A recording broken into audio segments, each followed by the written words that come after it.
Mas muito boa tarde, é um prazer recebê-los aqui. Eu estou lendo para vocês a mensagem que eu estou enviando aos senadores, às senadoras, e uma mensagem ao povo brasileiro.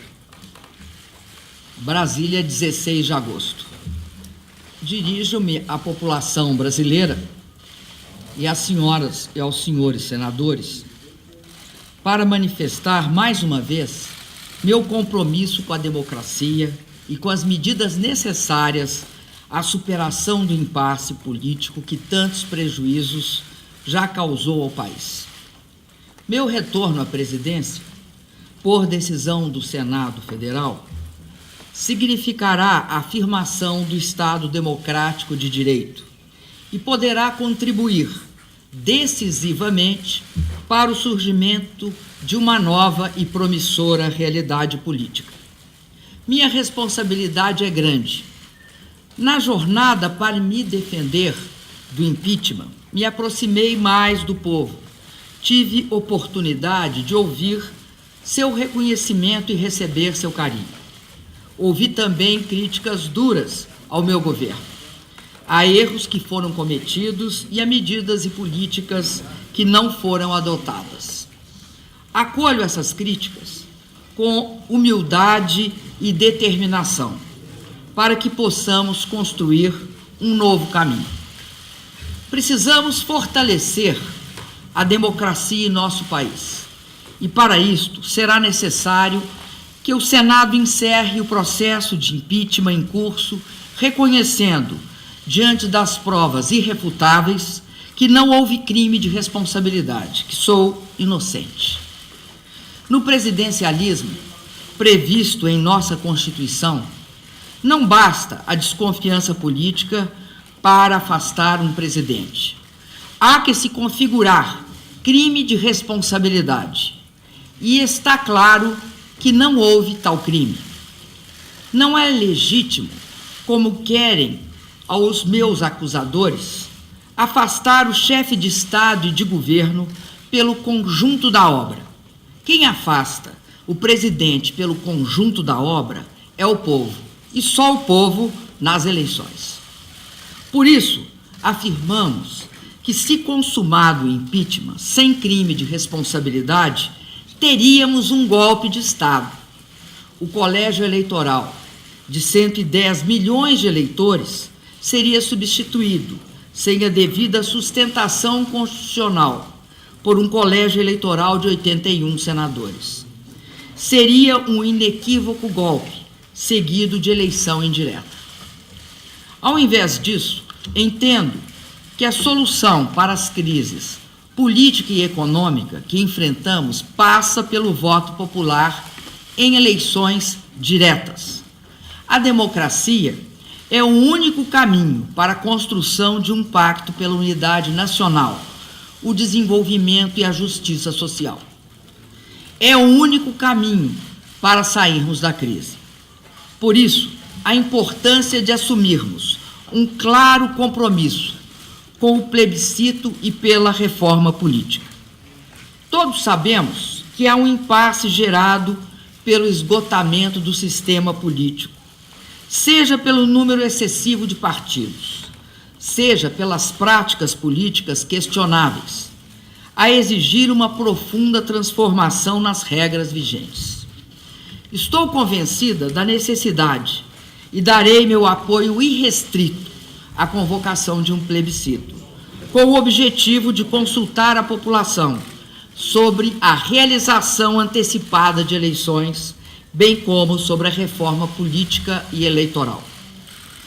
Devemos concentrar esforços para que seja realizada uma ampla e profunda reforma política, estabelecendo um novo quadro institucional que supere a fragmentação de partidos, moralize o financiamento das campanhas eleitorais, fortaleça a fidelidade partidária e dê mais poder aos eleitores. A restauração plena da democracia requer que a população decida qual é o melhor caminho para ampliar a governabilidade e aperfeiçoar o sistema político eleitoral brasileiro.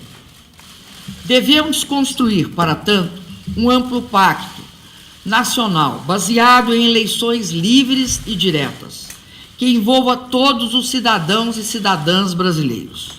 Um pacto que fortaleça os valores do Estado democrático de direito, a soberania nacional, o desenvolvimento econômico e as conquistas sociais. Esse pacto pela unidade nacional, o desenvolvimento e a justiça social permitirá a pacificação do país, o desarmamento dos espíritos e o arrefecimento das paixões devem sobrepor-se a todo e qualquer sentimento de desunião. A transição para esse novo momento democrático exige que seja aberto um amplo diálogo entre todas as forças vivas da nação brasileira, com a clara consciência de que o que nos une é o Brasil. Diálogo com o Congresso Nacional, para que conjunto e responsavelmente busquemos as melhores soluções para os problemas enfrentados pelo país. Diálogo com a sociedade e os movimentos sociais, para que as demandas de nossa população sejam plenamente respondidas por políticas consistentes e eficazes. As forças produtivas, empresários e trabalhadores devem participar de forma ativa na construção de propostas para a retomada do crescimento e para a elevação da competitividade de nossa economia. Reafirmo meu compromisso com respeito integral à Constituição Cidadã de 1988, com destaque aos direitos e garantias individuais e coletivos que nela estão estabelecidos. Nosso lema persistirá sendo nenhum direito a menos. As políticas sociais que transformaram a vida de nossa população, assegurando oportunidades para todas as pessoas e valorizando a igualdade e a diversidade, deverão ser mantidas e renovadas. A riqueza e a força de nossa cultura devem ser valorizadas como elemento fundador de nossa nacionalidade. Gerar mais e melhores empregos, fortalecer a saúde pública, ampliar o acesso e elevar a qualidade da educação, assegurar o direito à moradia e expandir a mobilidade urbana. São todos investimentos prioritários para o Brasil. Todas as variáveis da economia e os instrumentos da política precisam ser canalizados para o país voltar a crescer e gerar empregos.